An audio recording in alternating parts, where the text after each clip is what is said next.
Well, hey everybody, it's Hippie from H&H Racing Services, Monkey Junction, North Carolina.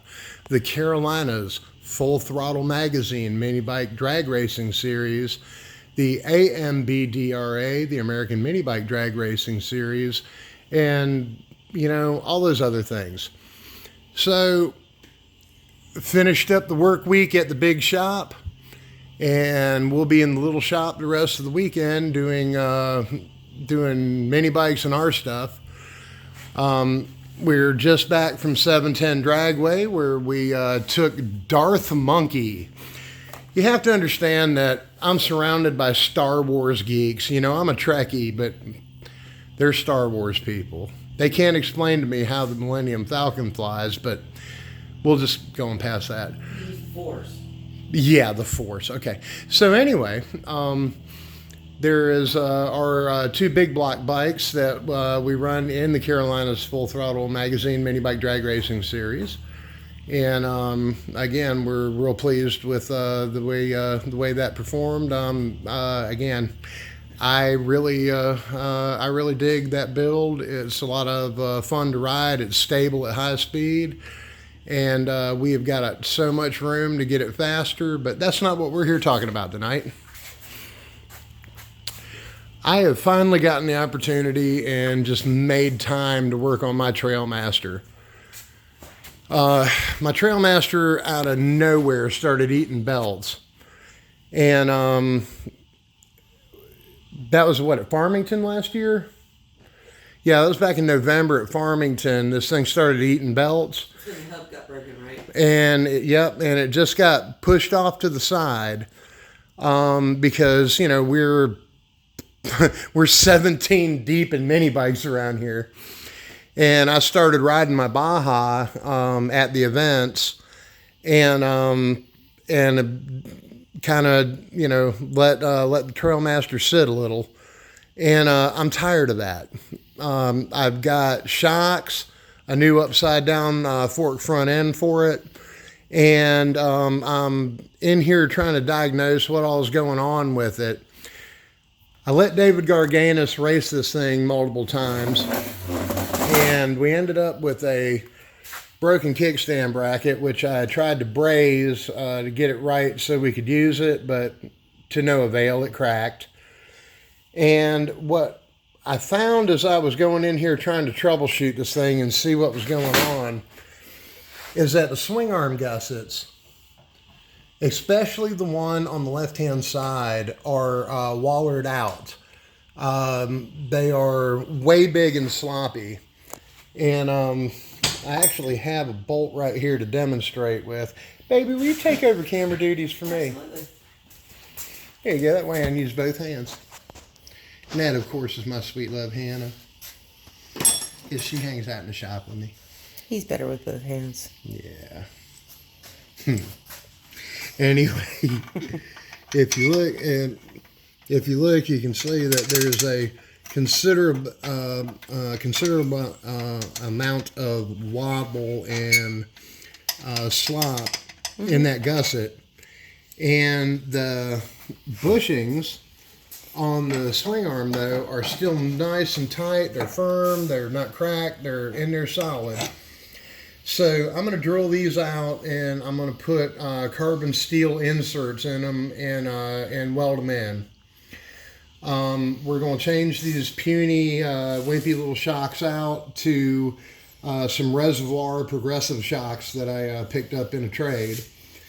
And then we're still at the point where we're trying to figure out why this thing started eating belts. Everything seemed like it was lined up, took a straight edge, both flat sides towards motor seemed to be correct, but yet they were not. And if you can actually have the belt, the last belt, we've put several on it, but you can see how it's just eating that belt alive. Mm-hmm. And these are decent belts, hell, we use them on our race bikes. Show us the side section of that, where you can see where the bevel is. Yeah, but right here is where our issue is, though, where it's eating. Yeah. Yeah. And like I say, see how small those teeth are? Yeah, and see, and again, it just absolutely ate it right down to the cord right there. This belt lasted maybe 4 miles before it started thunking. You could feel it when it would come around. The other thing that we've done is I had swapped this out to a 46.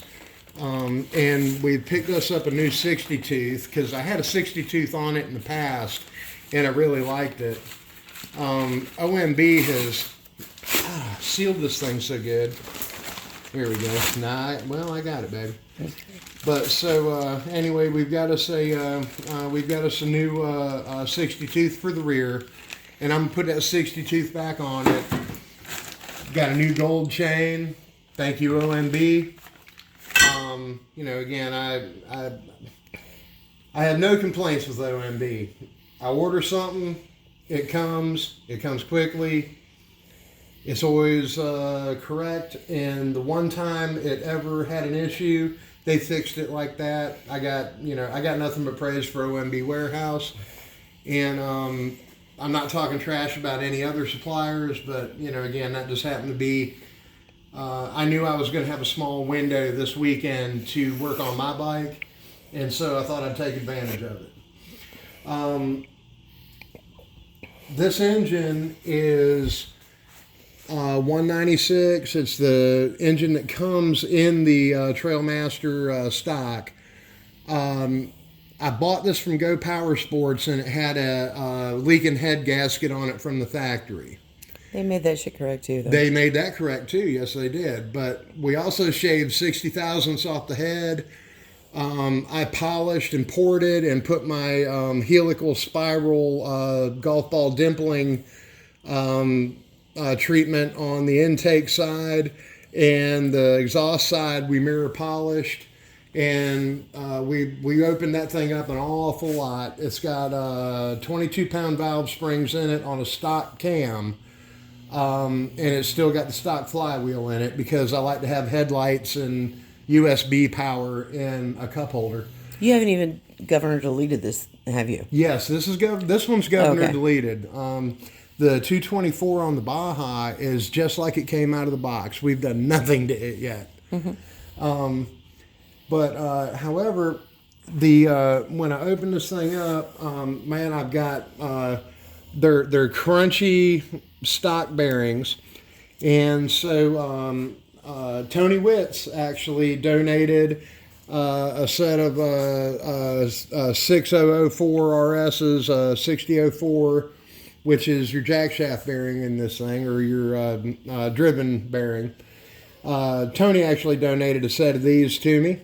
He had bought a big pack of them, and these are the stock ones. And again, they're mighty crunchy. Is 6004 a size or a part number? That's the size of that bearing. If you were to go to replace this, if you go on and put 6004 in your search engine, it'll pop right up and you'll get that bearing. But I don't trust the Chinese government. They gave me COVID. And so what we're going to do here, I'm sure that somebody else has already done this online, and I get it, but I'm going to do it. We'd all rather watch Hippie do it. Yeah, well, I know you would, girl. Anyway, so what we're going to do here is I'm going to show you a little trick with these things. And we're not long for the shop. We're going to make an early night of it because we have got 2 events to go to tomorrow. One of my buddies is getting married, and another one of my buddies is got something else going on, and I'm not getting into that. He's getting older. Huh? He's getting older. Yeah. Yep. So what I'm going to do is I'm going to take, ooh, you know what? That's pretty gross. I apparently dropped that at some point. So we're going to get that. We're going to take that waste grease out of there that's got a little bit of junk in it. And you know what? I know exactly where that happened. You don't want crunchy grease. You know what? I know exactly where that happened, though. I dropped that at Piedmont. And anyway, all that being said, I'm going to take this here dental pick. This blue piece right here is literally just a seal, and it will pop out just that easy. Take an angled pick and roll it right out. And if you look in there, that looks like KY jelly that was used and Vaseline that was probably also used. And that's not gonna get it for me. So I'm gonna roll the other side of this I'm gonna roll the other seal out of this thing just like that. You see how easy those come out of there? Yeah, they're just covers. And then I'm gonna go in this tube of grease right here, and I'm gonna get a great big old dollop. And what I'm gonna do is I'm gonna squeeze that grease right through that bearing. See how it's coming out the other side there? Yeah, pack it right in there. And I'm going to pack this with good grease from both sides.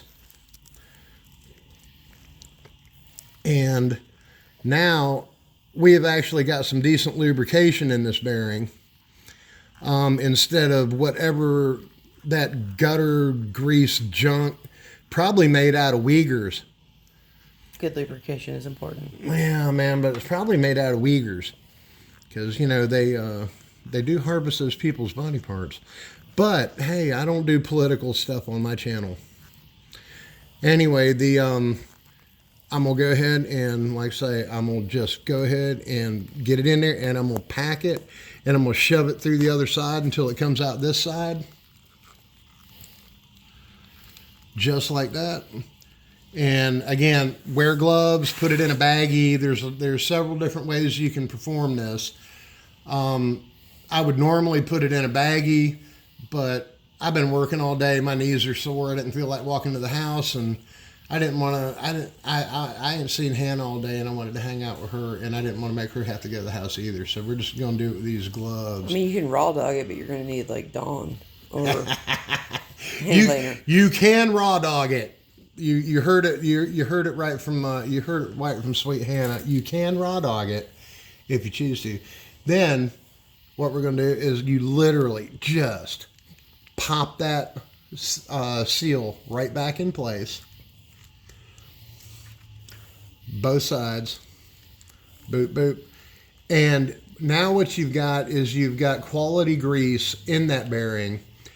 It'll last a whole lot longer. And if you will, at oil change or after particularly muddy or dusty riding, if you'll pull these bearings and repack them, they will last so long it's ridiculous. Now, my bike, and we're done doing this, the Halloween Classic was the last time this will ever happen, but we're really good about trying to make a full field and help out any way we can when we go to events. And like I say, I have loaned this bike out one too many times. Now my hands are so greasy I can't hold the pick. However, but we're really good about doing. And he's just using the pick to tuck the protector back down. Huh? You're just using the pick to tuck the protective covering. Well, this is actually I've already packed that one. I was going to do the other one while I was running my mouth. But anyway, this seal should just pop off like the other one, but it keeps turning. There it goes. The pick kept turning in my hand because my hands are greasy. And so again, just like we did the other side.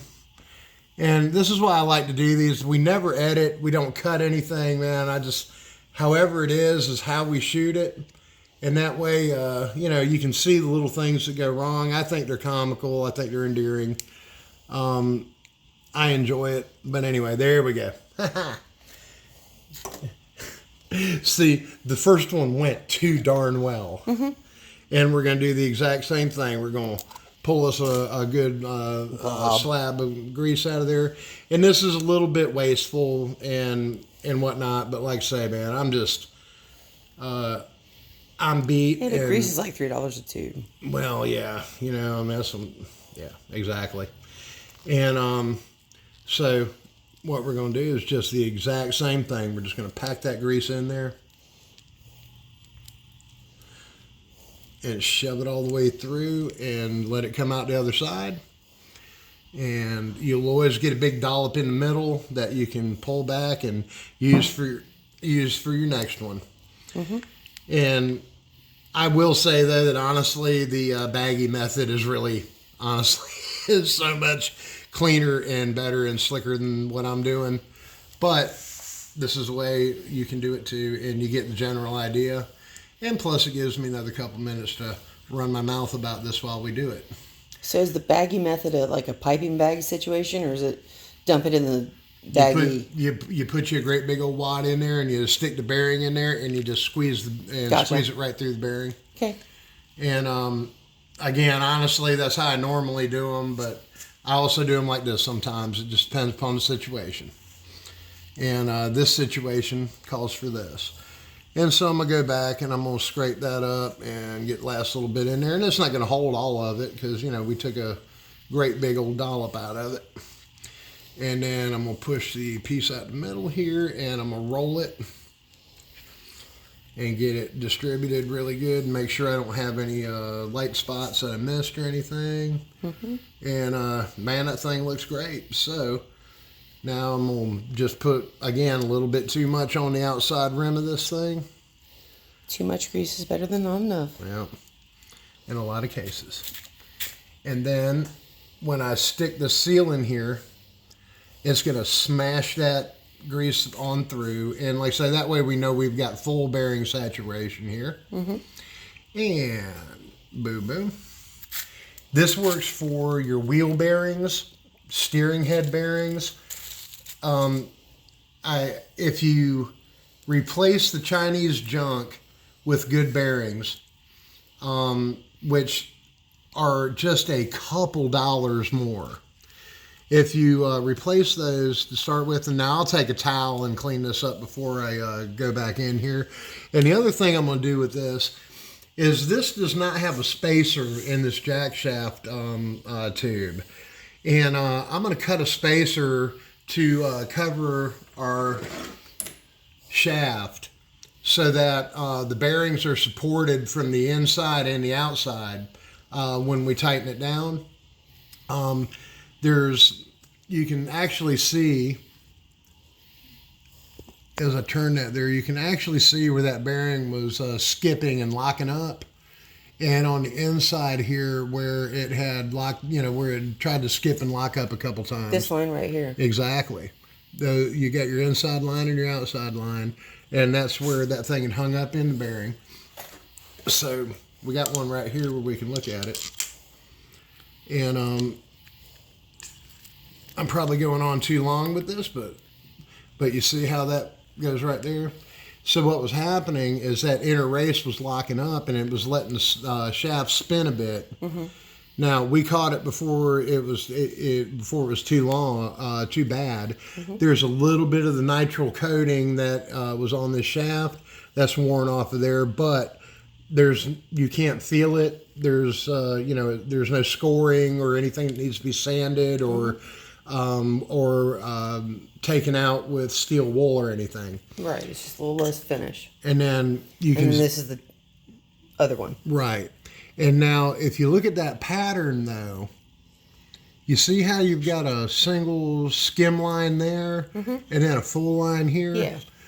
That has got something to do with our belt situation.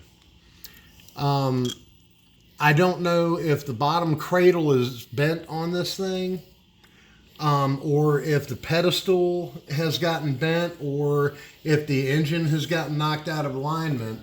But that's what we're troubleshooting and going to get to the bottom of. While we're doing this, I'm actually going to put a couple of support gussets in this to strengthen this frame. Mm-hmm. Not that I do a bunch of motocross or crazy stuff on it or anything, but I'm a full-size mammal. I'm a great big old boy. And if you're going to lend your bike to people. I'm not, but you know what? We're done doing that. Because the people you've lent it to have beat the hell out of it. Not only do they beat the hell out of it, but then yeah. Anyway, but the reality is that all of those people that we were loaning bikes, they've all got their own bikes now, and they can maintain those, and I'll maintain this one, and this will just be my bike. And I really dig this Trailmaster. I picked up these Honda CRF 450 fenders. Actually, Hannah found them on Facebook for free. For free. We picked them up out of a dude's front yard for free. And this is just a wonderful bike. I've got a tail trunk that was given to us, and again, the other thing I did on this bike is, if you don't like the riding position of those pegs, and most people don't because they're normally way up here, you can take and flip them upside down and backwards, and you can get them much lower like that. I know a lot of guys that like the complete crossovers that are under them. My legs are so long that this wasn't right for me. This wasn't right for me. This is perfect for me. And, this stock engine, I think, governor delete, port and polish, man, I think it's just going to ride like that. I really like having headlights. And we picked up a kill switch that has a USB adapter so we can charge phones when we're going back and forth the lanes with it. Again, I think I'm going to leave this engine in this for the time being, because again, I'm not racing this bike. I'm riding this bike. It's a Cadillac. I enjoy it. It's fun to ride. It is a Cadillac among mini bikes. Yeah, it is. It is stretched out and comfortable, and yeah, it really is. And like I say, I like the Trailmaster platform, but if you're gonna use one a lot, if you're gonna ride one a lot, you're gonna want to make some of these upgrades. You're gonna want to reinforce the frame, and as we do that, I'm gonna kind of shoot a little video series along with it. The best one that I've seen out there so far was done by my good friend Fat Buddy Cat. Check out Fat Buddy Cat mini bikes on YouTube or Facebook.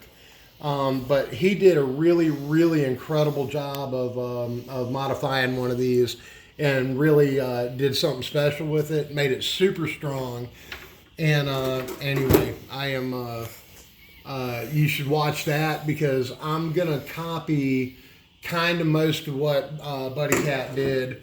I've got two other little ideas, and I am going to drill these out and reinforce them with carbon steel gussets, because that's always going to be a problem. That metal is just too thin.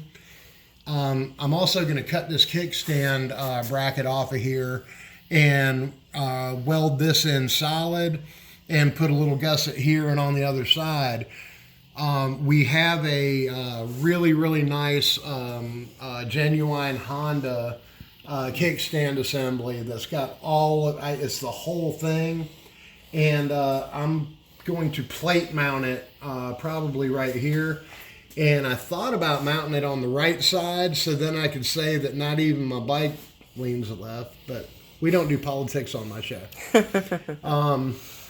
Anyway, that's what we're up to, and again, I really wish I'd have put another bay and a half in this shop when I build it. It gets tight in here sometimes. Well, we have lots of stuff. But again, we're going to do a solid chain, no master link, with the spring tensioner, 60 tooth rear sprocket. And do the gusseting and reinforcement, shock change, front fork change. And as we're doing these projects, we're going to put those up. And if you get anything out of it, if there's anything of value there, man, I'm happy to give it. This is a custom header. Yeah, we made this one. This is a two-stage header. I actually cut the blank and went 1-inch tube out of there into 1 1/8 inch, and then we put the muffler on the end of it so that we don't bother everybody when we're up at 4 a.m. at the drag strip partying with Scott Wood, racing legend Scott Wood. You know. Anyway, because we do that. And I decided that and actually your bike has got the same muffler on it. Yeah. And that's how we can creep around and not bother everybody when we're up way too late at the drag strip. Irresponsibly late. Irresponsible. Just. We can sleep when we're dead. Yeah. Now's the time to have a good time. That's right. Anyway, hey, thanks everybody. Look, I hope you, I hope you like what I'm doing, and I sure like doing them. I really enjoy doing these little videos and showing y'all what I'm up to and what's going on in the shop. I've went on way too long with this, probably, like I do all We're the at time. 25 minutes. Well, you know what? We'll show you the finished product. Well, we'll be back when we go to do these little projects, but I'll try to make them a little bit more shorter and to the point. All right. Well, Hannah, say goodbye to the people. Goodbye to the people. All right. Hope y'all have a good weekend. Hippie and Hannah out.